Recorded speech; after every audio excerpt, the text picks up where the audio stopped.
excuse me, outstanding cricketer, but not loyal to the team he's playing for. And that loyalty for me is very, very important. My work as someone who works for me may not be 100% brilliant in his career, but if he's loyal to me, you can overshadow a lot of his mistakes. A lot of shortcomings you can forget. The guy is loyal, and I'm sure as employers you would look at it, wouldn't you? Would you agree there? Yep. Last two questions. We need to kind of wind up. So, yep. You're all night. I don't know. We can go outside. We can go out into it. Is what I think we need to kind of. What in the streets? Yeah. You don't mind. We can. Pull over here. Yeah. Sir, आपका favorite commentator कौन है? मेरा favorite commentator is no more with us. Suresh Saraya. No.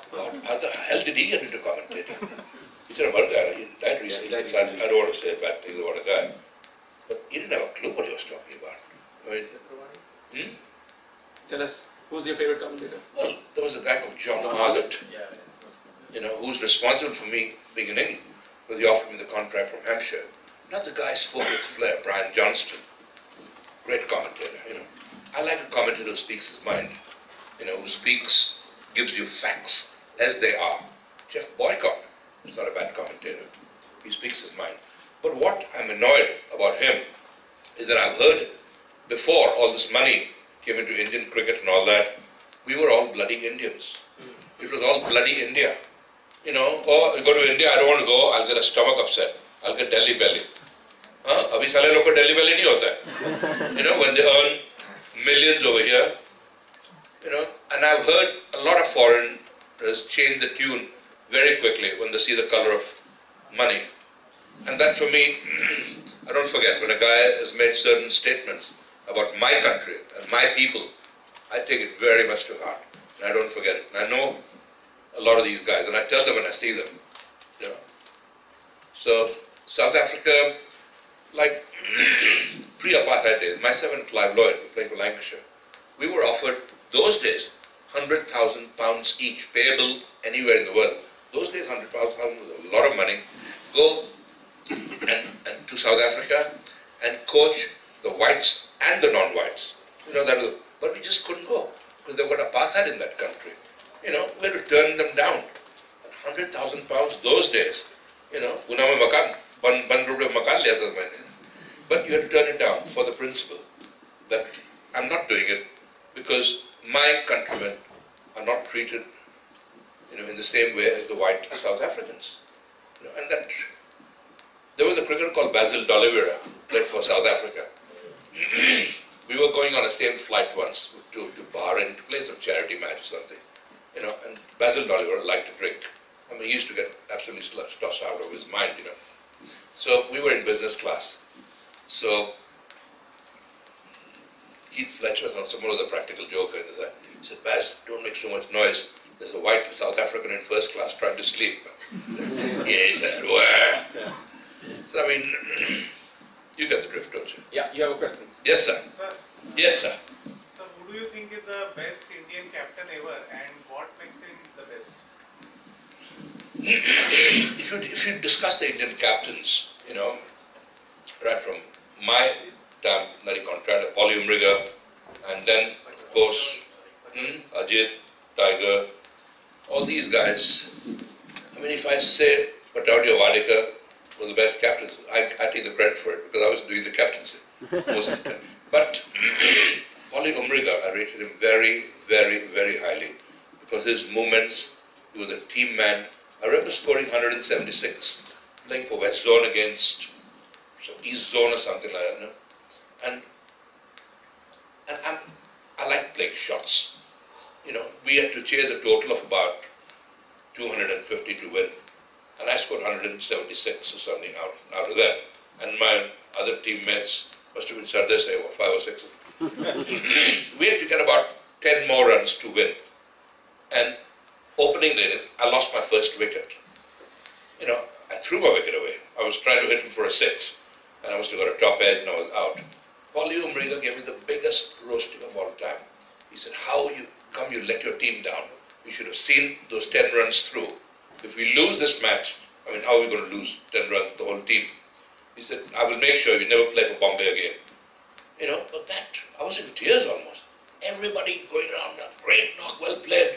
Because I hit that West Indian bowler was playing for some East Zone.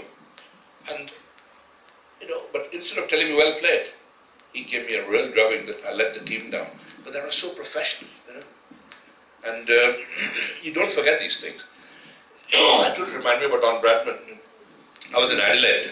Are you all fed up of me talking? No. Playing for the World 11. I got 50 odd in each innings, And it was the last day of the test match. Australia was the rest of the world. And I was wearing rubber-soled shoes and I was run out in both the innings. So the second innings when I was run out, the match was over for me, opening the innings and having kept wickets both the innings. So I was in my dressing room trying to take my pads out, time for a beer or something. In walks Don Bradman. Of course, when a man of his stature comes, you've got to stand up and talk to him. He says, Farooq, he said, were you wearing rubber-soled shoes? I said, yes, Sir Don. Why? I'm trying to explain that the spike shoes were hurting me in my feet, batting and wicket keeping and all that. But why are you wearing, you wouldn't take no for an answer. Why am I wearing rubber-soled shoes? Half an hour, I got a rocketing from him. I'm thinking, why is he even bothering to come and talk to me? He's the Don Bradman. I'm only a little cricketer here, But a man, I took it as a huge honor that he's even bothering to talk to me. Then he said, what are you doing this evening? Actually, I had a date with an Australian girl. I was so nervous and I said, no, nothing, Sir Don. He said, right, I'll pick you up at 7:30 at Hotel Australia where we were staying.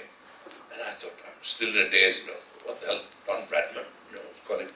Where are we going? We went to his house.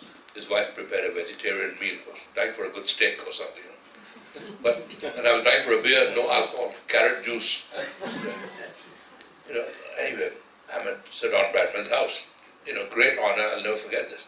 And his own little rusty projector showing me his days of his playing days and all that. It was such a great honor. And after, when he dropped me at about 9:30, I was still in a daze that I have been to Sir Don Bradman's house, had dinner, carrot juice at his house, whatever it be. But I'm so privileged amongst them. No other cricketer has ever done that. And he took a real liking to me, and that's why he took the trouble of doing that to me. And he gifted you shoes, right? But it was such a lovely evening experience. While I'm telling the story, you've been raising your hand. So, were you objecting to it or something? No, what's that? You don't like rubber-soled shoes either? No, I thought they will pack it up. Sorry? That's the reason. I thought they will pack up instead of asking. Right, bolo, kya? You want to ask something? Yeah. Yes. No, are you still bidding for the auction? So, basically, Can you stand up? I can't hear you. so what did you think when you were planning to retire? I mean, what would be your post-retirement life be, and has it been the same? I'm not retired officially. I just went away, never announced any official retirements or all that. Just slide away, without a song and a dance. There was no need for that. But I could have played for another 5 or 6 years easily because I was in wicket keeping. I was in my absolute prime. When I retired, and even at the age of 50, I'm 74 now, even at the age of 50 or 60, I used to get leg side stumpings of Freddie Truman and Brian Statham and all that, and they weren't all that slow, they were even at that age. So I was pretty good. But I had a young keeper called Kirmani who I was training, and he was making rapid strides. And he was one of the reasons I thought, right, I've kept him enough time as my number 2. He deserves to come and replace me. And I was very pleased that he did very well for India. This is an analogy with your sporting career.